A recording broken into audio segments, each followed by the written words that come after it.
Everybody, welcome back to the Insiders Lounge. Today we have another episode and a little bit of a unique episode. We've got Sebastian Avanzini back on the podcast. I'm remote in LA. We're both remote. You're in Spain. We got a little bit of a different setup for the both of us. But Seb, it's fantastic to have you back on. I think for those that haven't listened to your last episode, because it's been, I think, almost a year now at this point, can you please just reintroduce yourself, give us an idea of who you are, and then we'll dive into the episode and so on. Yes, absolutely. Thanks for the introduction. So I'm Sebastian. I'm 30 years of age, and I'm a professional football player for the last decade or so, and I'm a serial entrepreneur. And I think about me, if I were to describe myself just very, very briefly, I'm a very driven and I would say quite compassionate visionary. Yeah.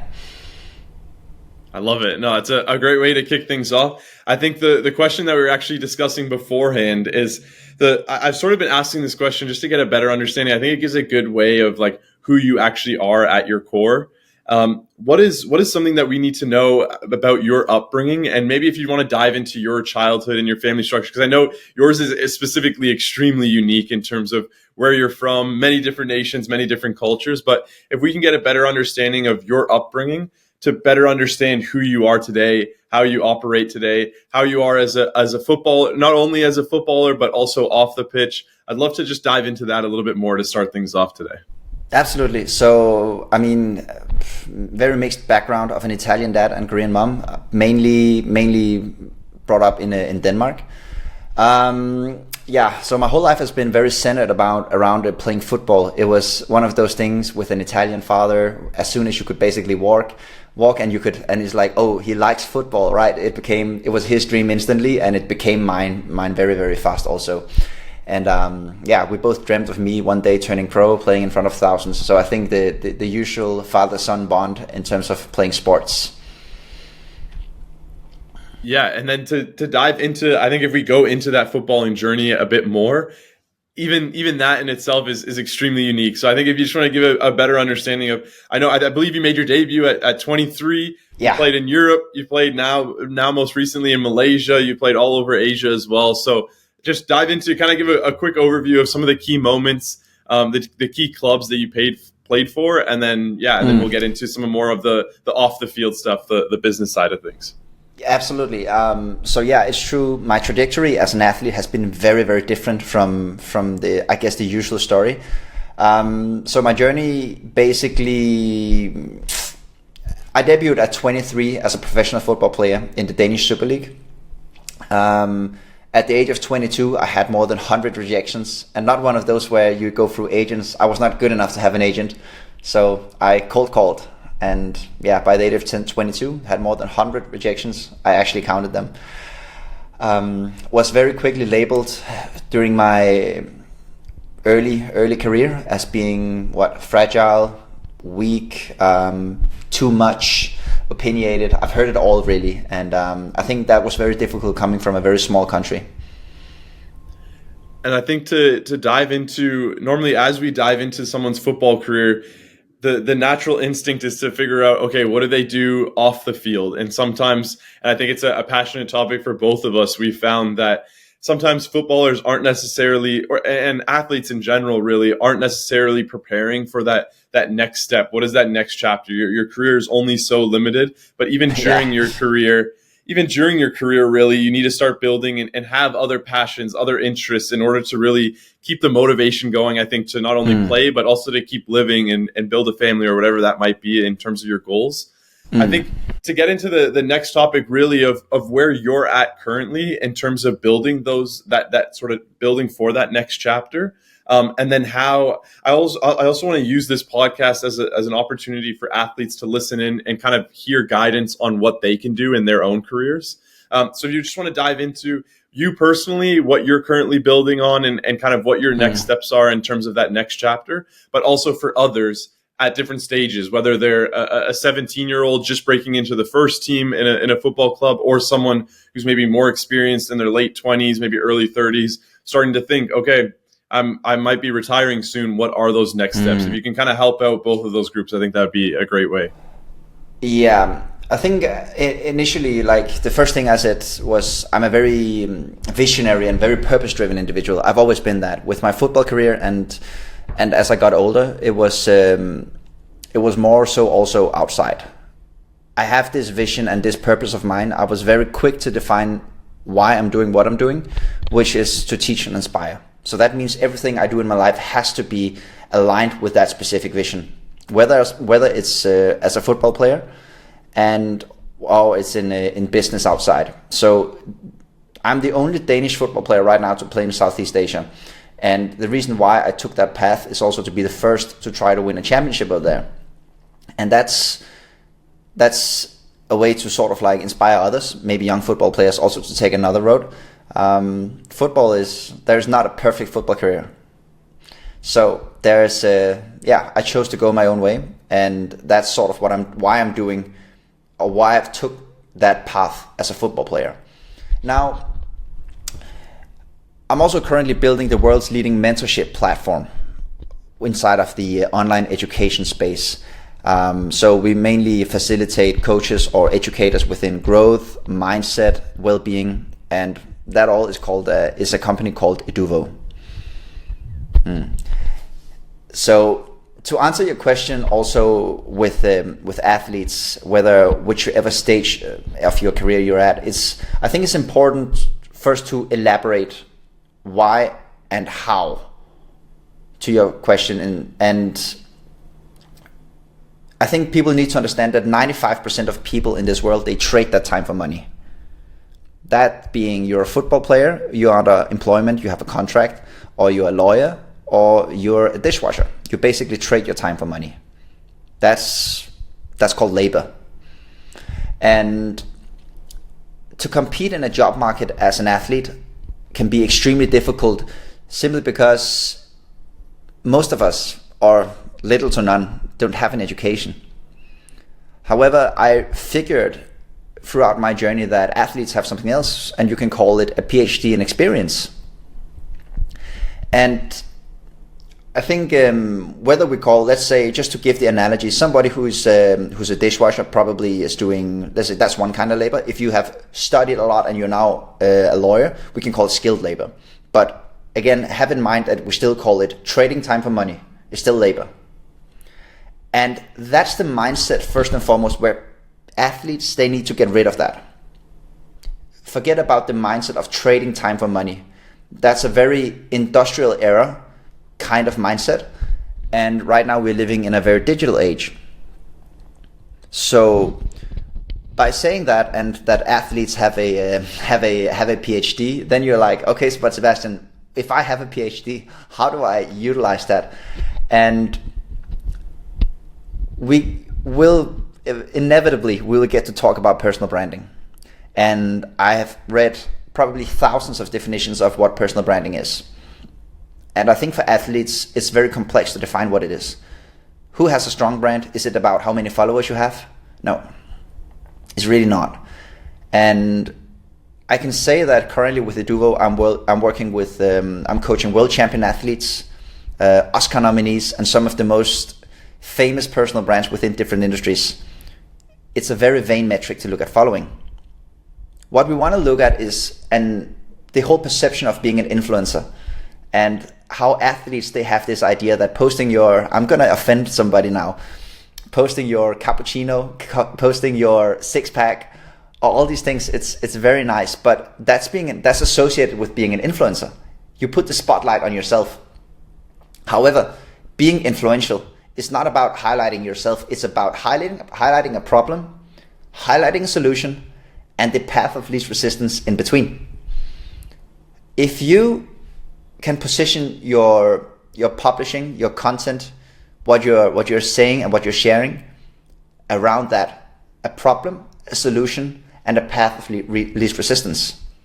Now you're taking a micro niche of something specific. That could be performance coaching for athletes, not fitness, that's the industry, but for athletes, performance coaching.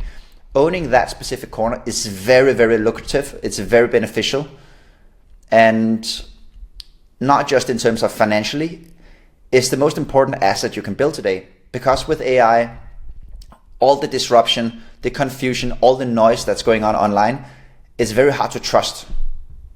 So if you find somebody specific online that you really, really trust, that's a huge leverage today. It's going to be harder and harder. And athletes, when I say they have a PhD in experience, that means they have value. They sit on a mountain of value that they can pass on to people who would actually love to hear it. That's what personal branding is. Personal branding is sharing, publishing your knowledge.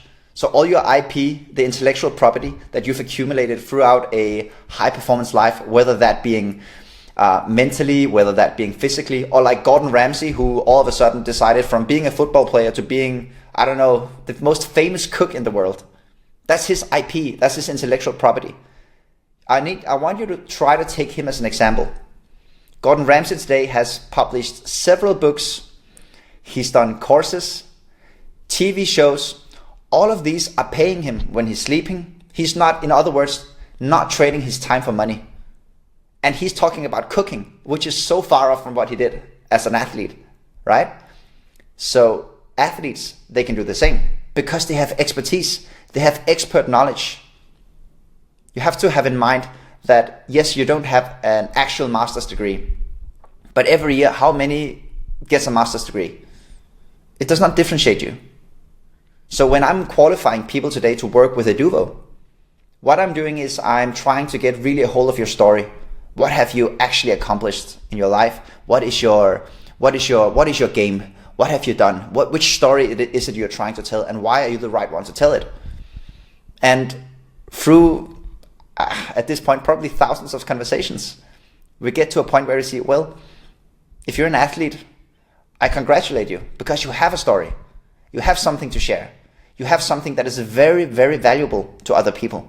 And you don't have to go compete in a job market where there's a high probability that the job you'll compete for does not even exist in 5 years. I think you've given some brilliant tie-ins to quite a few different avenues that I want to go down. I think to start off with, the education side has always been, it's actually a question that I used to ask quite often on the podcast, was asking people about their educational background and their opinion on formal education versus, I think the new age education would be what you hinted at, which is this real world experience.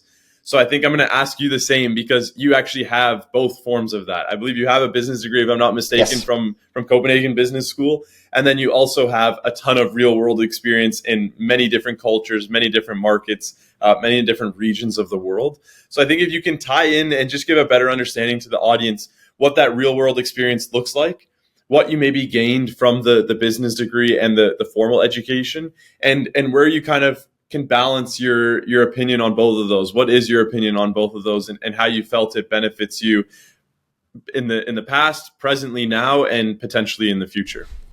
Yeah. So again, my opinion about the school system is obviously based on my own experience. I do have a business degree from Copenhagen Business School, so I went to uni. I sort of like, while I was playing football, I aced my plan B, and when I also started venturing into different startups, building different businesses, failing, succeeding, then I learned that my biggest challenge as an entrepreneur was something that was imposed by the school system. It was actually, when you're building your own business, you basically have to learn the basics of marketing. You have to learn the basics of sales. You have to learn so many different aspects of what it means to run a business. But when you're studying, you're not studying to learn all of this. You're basically studying how to fill in a certain role in a certain company, and that's the difference. So having then that abundance and really thinking of making money and creating and contributing with value to the world and to a society is very different from doing education. So my personal opinion on education is that it's outdated. Again, we live in a very fast-paced world of technology right now. It's impossible for the school system to keep up. It's inevitably going to be slower than the actual development of our world as it is right now.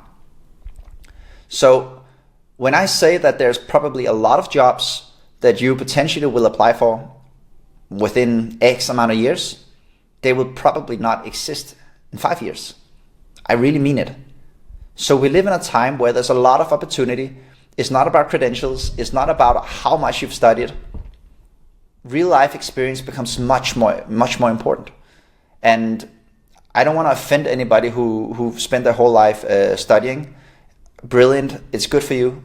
I will just say I did the same, and I have never used my formal education, so to say, in any specific avenue. I've never had I've had brief stints in consultant firms, and I learned more than a month as an entrepreneur than I did in business school.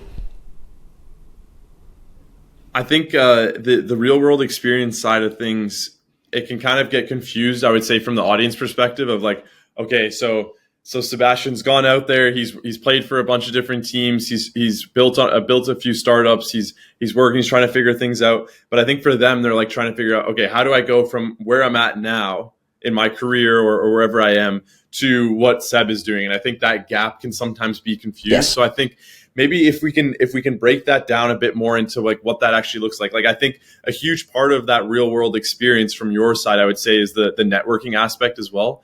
Sometimes when you're in a university mindset, you're kind of just focused on the schooling, focused on getting your degree. But then a lot of times you lose that other side of things of actually building the relationships, which I know is a huge passion of mine. And I think a huge reason for me and my growth in my career. And I'm sure the same for you, where you were really able to spread your wings and kind of spread even when you're talking about that personal brand, it wasn't just, oh, you have a quite a large personal brand within the Danish market. No, you've now been able to spread it worldwide. We're talking now, you're in Spain, you've been in Malaysia recently, you're obviously from Denmark, from Italy. So you really have been able to spread that. So I think if we want to just start to kind of break that down of how they can actually start to build out and start to venture and start to grow in that mindset. Because I think it's a certain mindset that you have to do that. But I think it's something that you can learn. So if you can start to break that down, and then how athletes can start to take those next steps and actually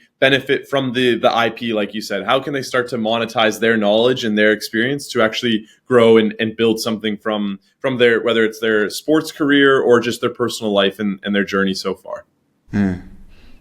It's a very good question, and I think there's a lot of different ways to do it. First, I will go back to what I said before. If 95% of people are doing labor, skilled labor, whatever, you don't want to think like that. The next, that we can call that step one. Step two, we don't want to be a step one. We now travel to a stage called IP, intellectual property. How do we convert this intellectual property into media? Today we have a lot of different ways to do that because we have social media. Right now we're on a podcast. I'm on a third-party platform where I am sharing my IP, turning this into a media, right? So what you want to do with that intellectual property, you want to turn, like Gordon Ramsay, turned it into a book, a course, whatever. So the last stage is obviously you want to package that knowledge you have from your career as an athlete. You want to turn it into something that can pay you over and over again. And one product is not enough. I'm going to get back to that. How to actually build this personal brand and this ecosystem of products and this brand that'll actually give you an edge and a leverage where you can make a very, very, very beneficial business case for yourself. But if you take this IP, turning it into a media, and you now imagine that you can turn this piece of media, let's say you do an online course and you, for instance, want to upload it, you want to work with Eduvo. At Eduvo, we basically do all the heavy lifting around the educators. So they just focus on teaching and publishing online. So all the sales, all the marketing, all the technology, all the different really annoying stuff to take care of when you're coaching online or teaching online, we take care of that. But what's really interesting is with this, if this was a coaching session, I would be coaching you right now, Chad. But at Eduvo, I can coach thousands at the same time. So I need people to think away from labor. I need people to think, what do I know? What have I done my whole life? What can I talk about the next 5 hours, no problem. I want you to really think about that, because you all have it, especially if you're an athlete, you have it.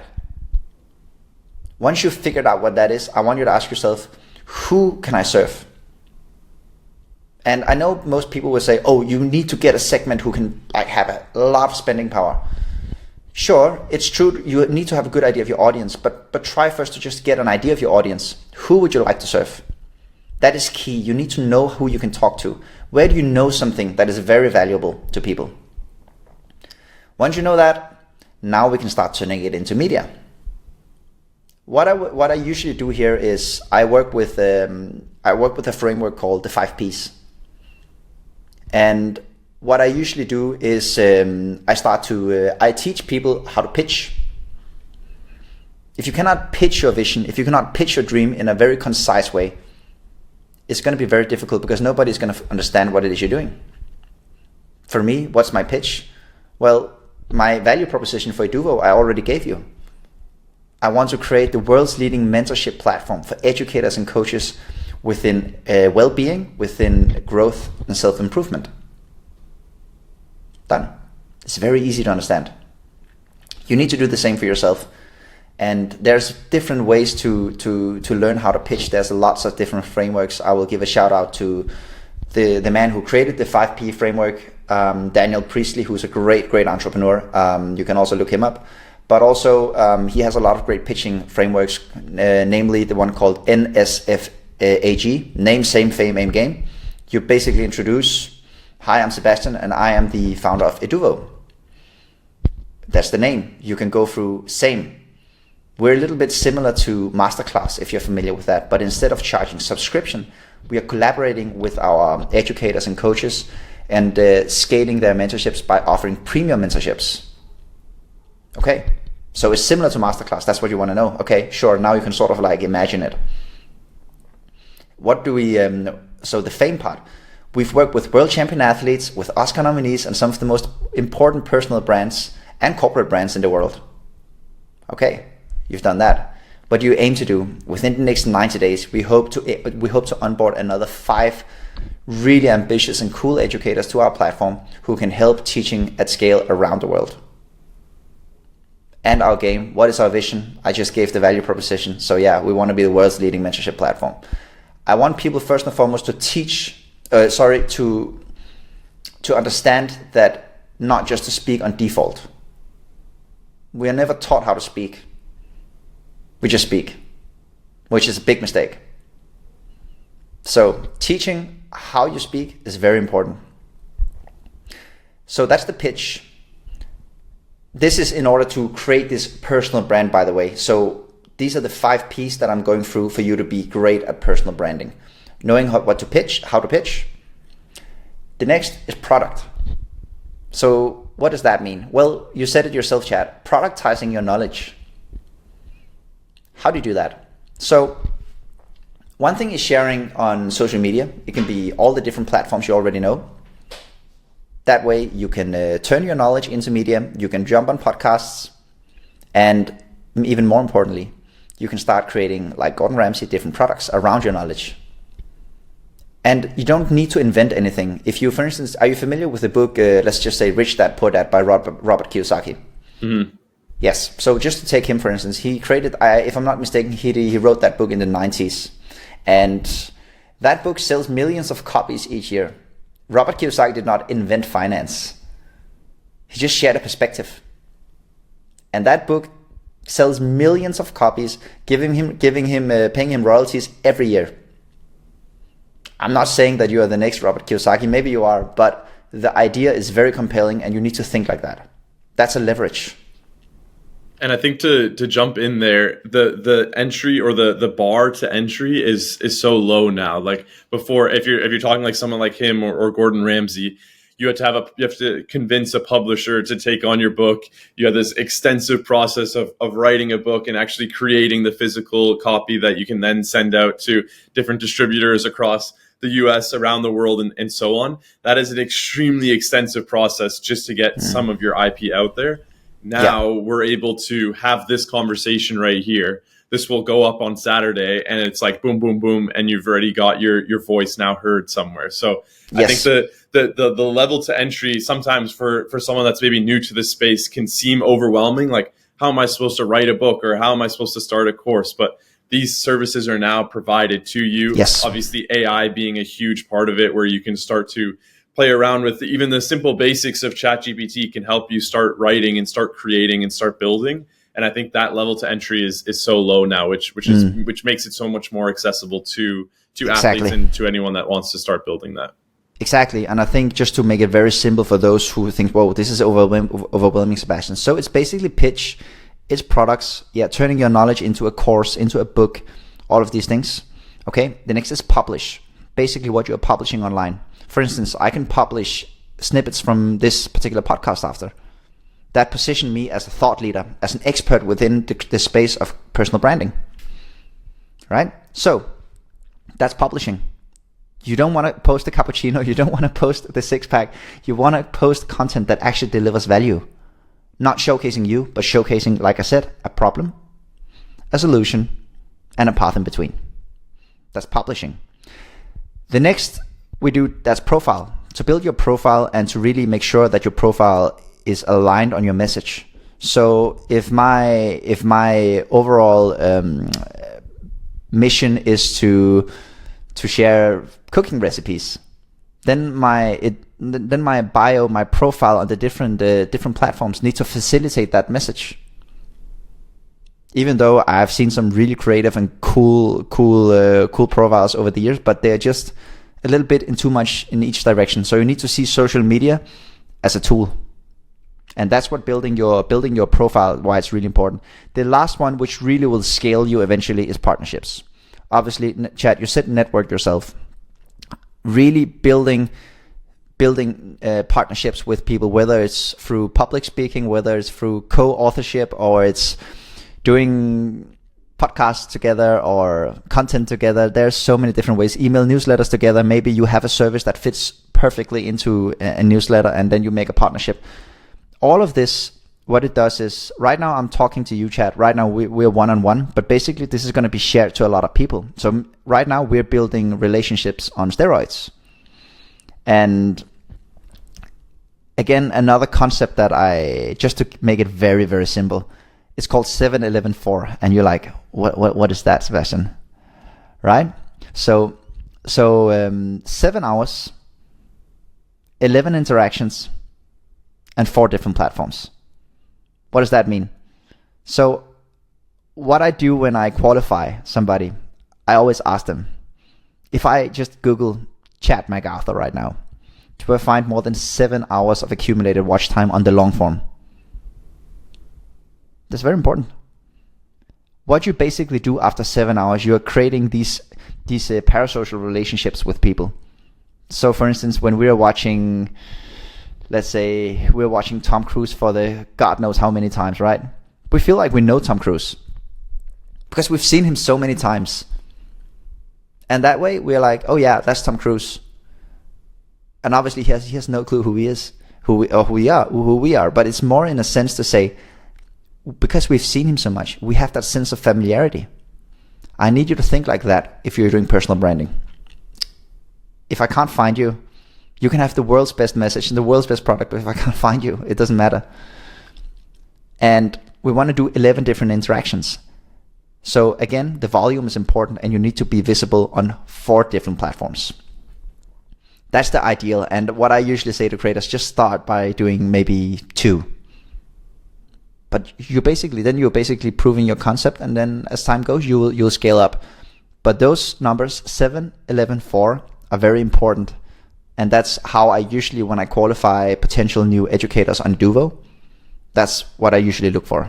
So we've kind of broken down the 5 Ps, the 7, 11, 4. We've got a lot of practical advice here from the episode so far. I think you've also briefly touched on Eduvo a few times here, and we've kind of given the overall pitch. But I think what I always like to get into as well is the founder story and how you've built. I think some of the actual topics that we're discussing now relate really well to that founder story. So I think if we can just get a better understanding of how Eduvo was founded, maybe some of the inspiration or the ideas behind it, and then some of the team you're working with. I know there's a few key figures that are a part of the journey with you.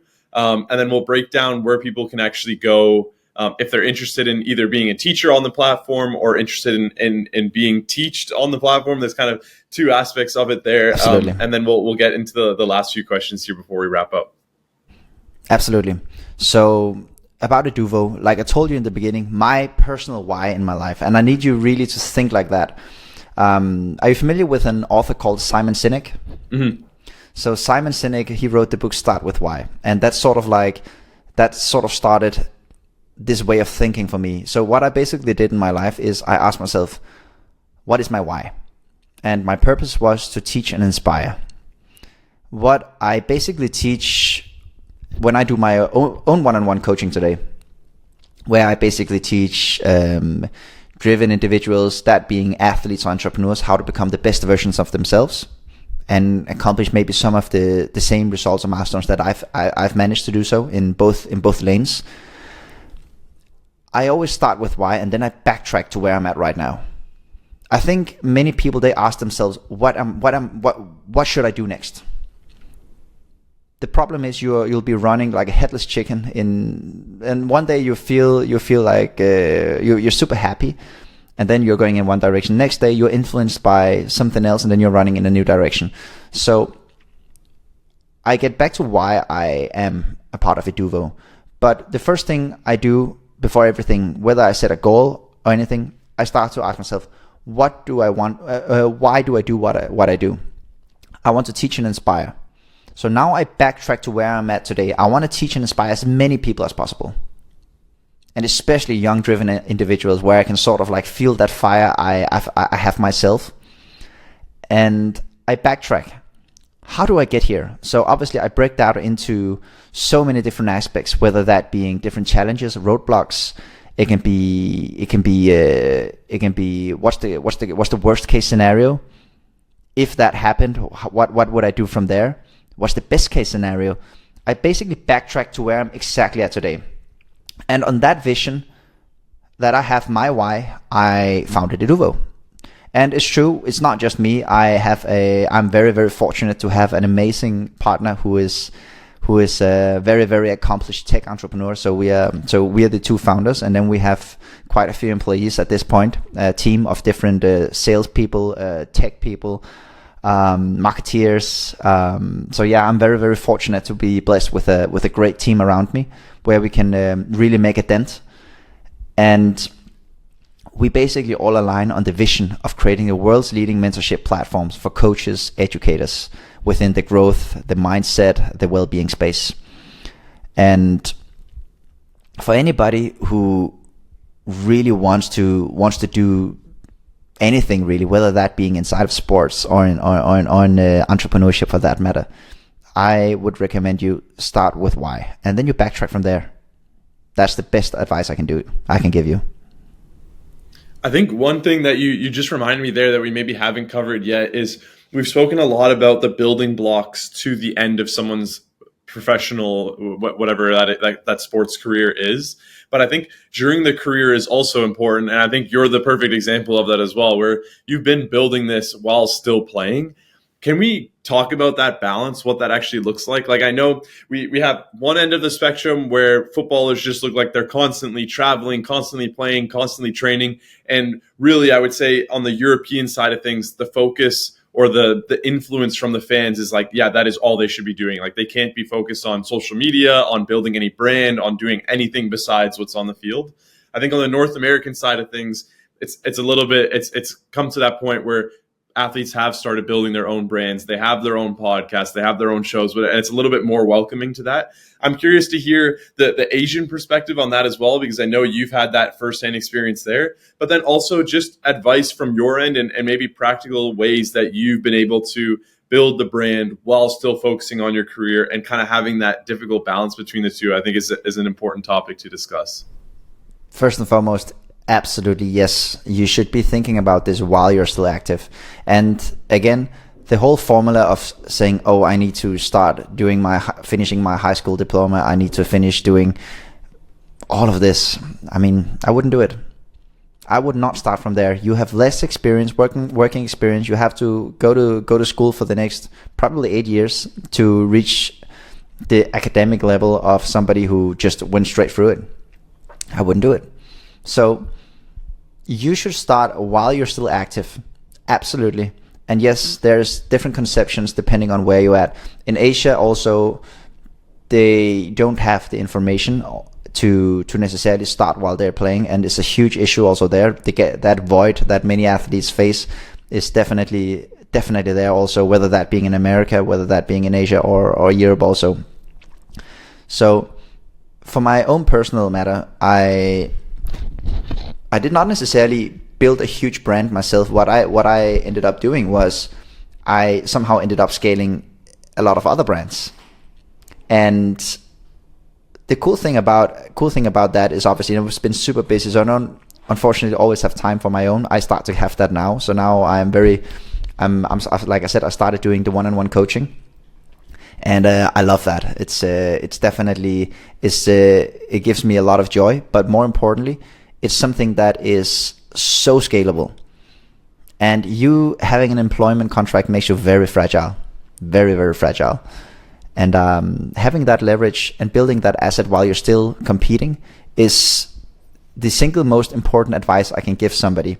I'm 30 now. I don't know if I have 8 years or I have 1 year left. I don't know. It's hard to say in football, really. Many things can happen, or in any sport for that matter. So like I said before, you should start publishing your knowledge. You should really start to see if you can create real value. Figure out what does people actually want to know from you. And I know there's a lot of like FOPO here, fear of other people's opinions on social media. And the first thing I can say to you is like, look, nobody really gives a damn about it. It's really not that bad. It's just bad in your head. And if it's something that where you feel like, no, you know what, I need more information, I'd be happy to obviously share more. I'd be happy to jump on a call with whoever is listening right now and try to find out what is their unique selling points, what is their unique experience and knowledge that they could potentially sell. We have a lot of educators right now who wants to come in, but I'm always open for new and exciting profiles who really have something to offer. So definitely see if you can start while you're still active as an athlete. Definitely.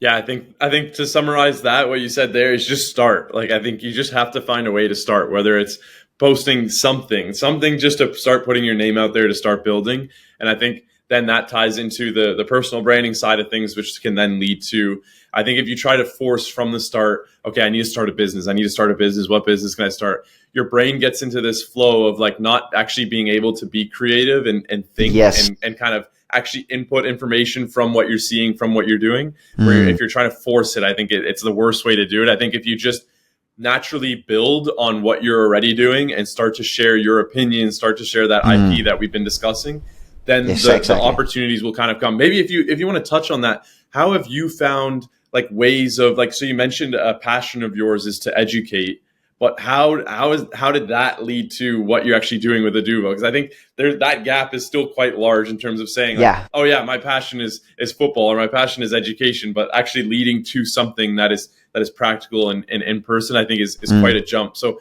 what were kind of like the steps to get to that? Like thinking, okay, this is a business or an opportunity that I can actually jump on. So nobody knows when you start something. That's just like being an athlete. You did not know if you would make it as a professional. It's not like going to school where you know after X amount of years you'll get a diploma. That's not how the life works. And like I said before, what you basically should do in everything that you really venture into when you're starting something new, don't just, I get why I also don't just start something. I don't like guessing. What I like to do though is instead set a goal. Like I said, okay, I want to be the world's leading let's say I want to be the world's leading high performance coach. All right. Right now, I'm not the world's leading high performance coach.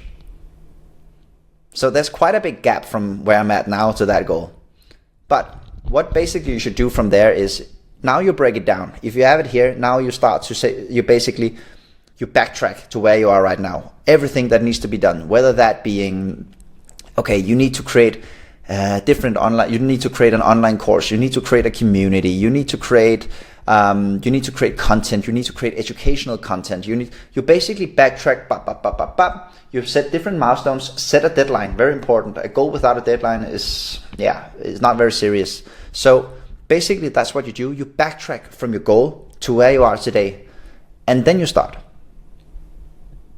And you don't know. It's true, but there's sort of like the old saying where you just fly, and then you build the airplane as you fly. That's what starting something new really means. Don't just guess. I don't like the whole thing. Just start. I mean, sometimes you hit something, but basically, I like to still move with a little bit of strategy and a little bit of a plan. And that's how I would start getting started with my own brand, if that's the goal. If the goal is to teach just like me, then you basically backtrack from who I want to be online to where I'm at right now. That's my own strategy. That's what I teach creators all over the world how to do, and that's how I would get started if I were you also. Yeah, I think it's such a fantastic formula where if someone before you has most likely gotten into the space that you want to get to, for the most part. Obviously, if it's like an Elon Musk or something, maybe they're kind of the unique cases. But I think if you take an Elon, you just go, okay, his goal at one point was to get to Mars and do it at a very efficient way. Then he just backtracked. Okay, how are other people doing exactly. it, and how can I do it differently to make sure that I actually get there? And I want to really give a shout out to obviously the mindset of Elon Musk in this particular case. I know it seems very incomprehensible to think me being like Elon, that's impossible. But I want to challenge you on saying basically we covered pitching. Elon is so good at pitching that he pitched himself to Mars. He's so good at pitching. And he's probably pitched 10, 20, hundreds of thousands of times. That's how good he is at pitching. One other thing he does very, very well, when he launched the Cybertruck, he basically went out and collected a lot of signals.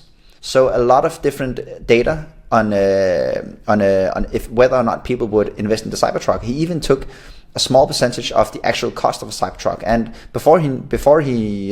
when he completed, he had gathered $100 million, and basically he went to JP Morgan, and then he raised a lot of money, and then he built the Cybertruck. That's moving with strategy. That's what I mean by entrepreneurship. You always heard it's risky. It is risky, but you can actually make it more predictable. And if you want to talk about personal branding, Chad, what you should do is you should test it.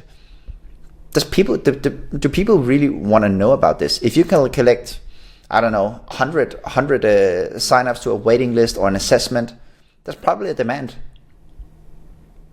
And people should do the same. They should not just necessarily just start something. Any successful entrepreneur or whoever, they don't just build. They test it, and then they build. That's what you should do also in your own business cases, in your own whatever you're starting. See if you can test it. And that's what we do with our creators. We basically test first if there's a demand for what you are actually trying to teach, or we need to tweak it. And that way we have a high hit rate in terms of finding a niche where your voice is appreciated. And like I say, most people, they want to own a full industry when they're starting. They want to be the world's leading, I don't know, fitness coach. Well, I mean, you're 10 years too late, man. I'm so sorry. But you can be the world's leading calisthenics coach or high performance coach. In every niche, there's a room for 3 to 5 top voices.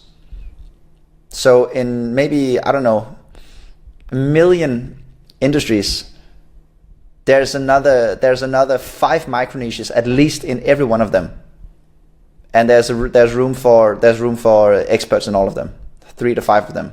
So there's no excuse really. It's just to find out what do you know. Does people want to listen to this, and then you start publishing. I think one of the first things that I heard early on was, you sort of have to be like 60 to 70% ready, and then make the jump, and the rest will kind of figure itself out. Similar to the plane analogy where you're building the plane while it's flying. I think if you constantly wait for, okay, I'm now 100% ready, by the time you're 100% ready, someone's already done it. And I think if you get to that, okay, I'm 60, 70%, the last 30 or 40% I can figure out. But it takes a switch, because the human mind is very focused on, okay, I need to 100% complete this, then I can move forward to the next stage. And I think that might actually be something from the formal education side of things, where you have to complete one project before you can get to the next. And there's always that kind of next one. Yeah. Where I think if you can get into the mindset of, okay, I have the majority of this figured out, now I'll make the jump and the rest will kind of come together. It's difficult to do, but I think it's the most practical way to actually get things done and start your journey in whatever you might be doing. And I think the second point that you touched on there about a little bit earlier on, but the fear of other people's opinions.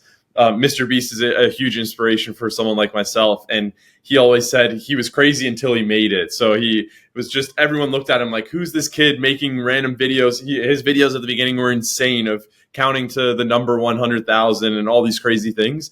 But then once those videos started to pick up traction, and he had the first couple of videos with a few million views, and then he kept building, then all of a sudden he was a genius. And so you go from crazy to genius. And it's the same. And Elon Musk is another great example, where his rockets with SpaceX were constantly blowing up at the beginning. I think he had tens, if not hundreds, of rockets blow up and land wrong and do this wrong, and the fuel gauge blew up here and all these different things. It's still happening to this day. But when he landed that first rocket, and then he landed the first rocket with humans on it, and then he's now built the best space aviational company in the world. But it took hundreds of failures at the beginning. And I think similar to your story with the club side of things, of constantly facing rejection, I think there's so many tie-ins. But I think to wrap things up here, I want to hear from your side of things, maybe what this next chapter of your journey looks like, because you really are, like you said, you've hit 30 years old. I think that's an interesting age for someone, especially as a professional athlete, where maybe a little bit of the uncertainty starts to hit, of like, okay, what do the next few years look like for me on a playing side of things, but also on the business side. Maybe if you want to just dive into, not specifically necessarily Eduvo, but just for you personally, where you feel you're at in your journey, and what the maybe next 5 to 10 years could look like for you. Well, I don't know how many years I have the privilege of playing football. I don't know. I know right now I still have the desire and the fire inside of me to compete. So I'm gonna continue doing that. As for outside the pitch, I still want to move towards my vision of teaching and inspire. And that's why I'm now investing heavily into my own brand, into my own coaching, and where I, again, like I said, I teach young individuals, and also entrepreneurs and athletes, on how to implement many, not just tools and systems, into their own lives, on how they can whether use it in a athletic setting, or use it outside of their athletic careers. It's basically more comprehensive, and I really want to build the best versions of people, just like I've spent many years of really trial and error, and trying to build a version of myself that can accomplish the goals that I've set for myself. We've got 2 quick fire questions here to wrap things up. You ready to go? Mm-hmm. Let's go. So the first one is, one skill you developed outside of football that has been most valuable in your business journey. To shut up. I like that. I think if we just leave it at that, I think that's very well said. The second one here, if you could sit down with one person for a meal and have a chat and so on, past or present, who would it be and why? Elon Musk would be a good shout. I think an interesting conversation, to say the least, and I think an interesting human to really dive into what he believes. I think the face that's sometimes shown in the media and so on is something totally different to who he is behind the scenes, I would say, from what I've heard and conversations that he's had. So I think definitely an interesting dinner to have. Absolutely. He's, whether you like him or not, it's more really about, you can't deny the fact that the man is very, very, very accomplished, and he's built some just amazing projects, and he's a true visionary. And I do genuinely enjoy people who quite delusional. I find them very interesting. I think you'll find in the past as well, a lot of the Einsteins, those sort of people, like I don't think any of them really fit into the society where they were at in that time zone. And I think that's because they're like so far ahead in what they're thinking, and they're just so focused on like, they just have this driven mentality and this extreme level of knowledge and intelligence that we can't comprehend who they are as a human being, because it's just like a totally different stratosphere of where they're at. So I think a lot of those genius level people, you'll find that maybe society doesn't necessarily agree with them as much because of that. I think it's a great mark to see that you've truly done something extraordinary. It means that you've split the waters, that there's people who love you and there's people who despise you, and all of the people that you just covered there, they definitely did that. And even after they passed away, they still continue to divide people's opinions about them. And that means you've really left a legacy. You've really made a dent in the world. And Elon Musk is just a very contemporary example of somebody who is definitely disrupting the whole world in terms of how to project and see his beliefs and his opinions. So yeah, it's not about you like him or not. It's more as a businessman and as a visionary individual, very, like more so. It's a very, very inspiring man. I love it. Seb, thanks again for the conversation. I really appreciate your time. If you have any last words to wrap things up here, and then we'll head out. Yeah, absolutely. For anybody who found this remotely interesting, you can hit me up on LinkedIn. My name is Sebastian, and it's Avanzini.